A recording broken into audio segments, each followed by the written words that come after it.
Assalamualaikum warahmatullahi wabarakatuh. Nama saya Salsabila Hamidarianti. Assalamualaikum warahmatullahi wabarakatuh. Saya Salsa Yolanda.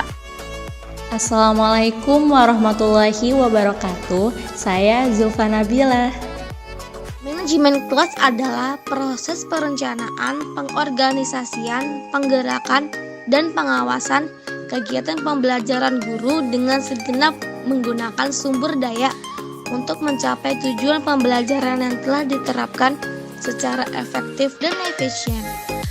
Manajemen adalah rangkaian kegiatan atau tindakan yang dimaksud untuk menciptakan kondisi yang memungkinkan berlangsungnya pembelajaran. Manajemen kelas merupakan persyaratan penting yang menentukan terciptanya pembelajaran yang efektif.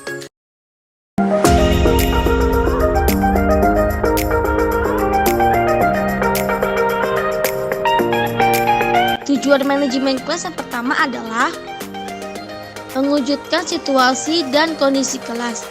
Yang kedua, menghilangkan berbagai hambatan yang dapat menghalangi terwujudnya interaksi pembelajaran.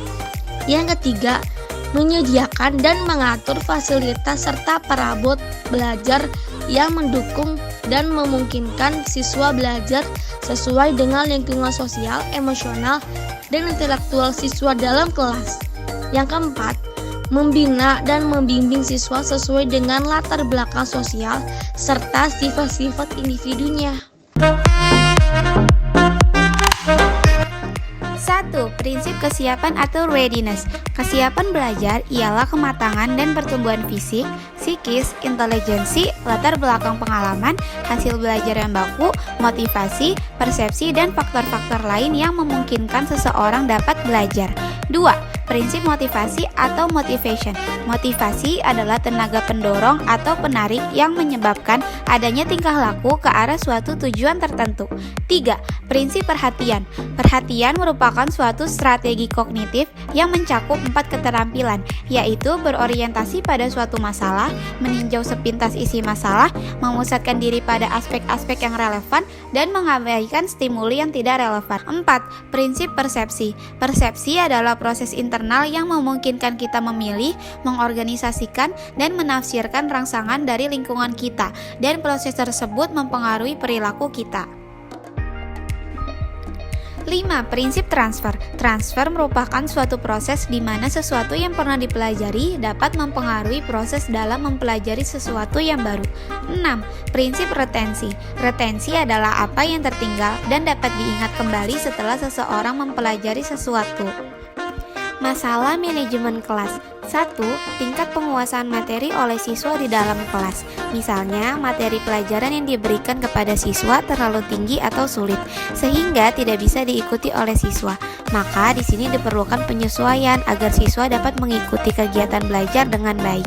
Apabila tidak diadakan penyesuaian, siswa-siswa tidak akan serius dan selalu menimbulkan kegaduhan. 2. Fasilitas yang diperlukan, misalnya seperti alat, media, bahan, tempat, biaya, dan lainnya. 3. Kondisi siswa, misalnya siswa yang kelihatan sudah lesu dan tidak bergairah dalam menerima pelajaran. Hal ini dapat mempengaruhi situasi. 4. Teknik mengajar guru, misalnya dalam memberikan pengajaran kurang menggairahkan suasana kelas dan menjemukan. Ruang lingkup manajemen kelas.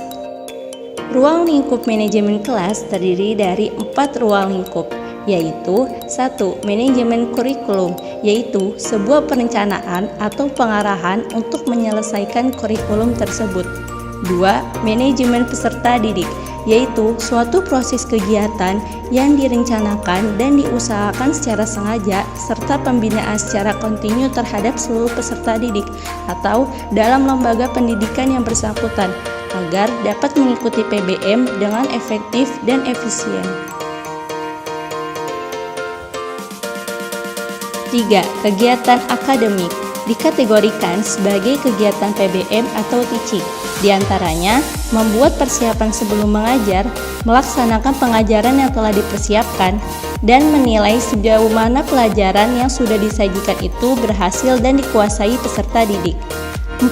Kegiatan administratif dikategorikan sebagai kegiatan non-teaching.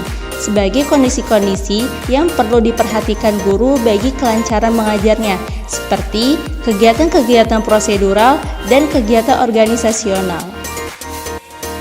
Manajemen kelas memiliki ruang lingkup yang dapat diklasifikasikan menjadi dua, yaitu 1. Fisik. Pengelolaan kelas yang memfokuskan pada hal-hal yang bersifat fisik mencakup pengaturan siswa dalam belajar, ruang belajar, dan perabot kelas. 2. Non-fisik. Pengelolaan kelas yang memfokuskan pada aspek interaksi siswa dengan siswa lainnya, siswa dengan guru dan lingkungan kelas, atau sekolahnya sebelum, selama, dan setelah pembelajaran. Atas dasar ini, aspek psikologis, sosial, dan hubungan interpersonal perlu diperhatikan.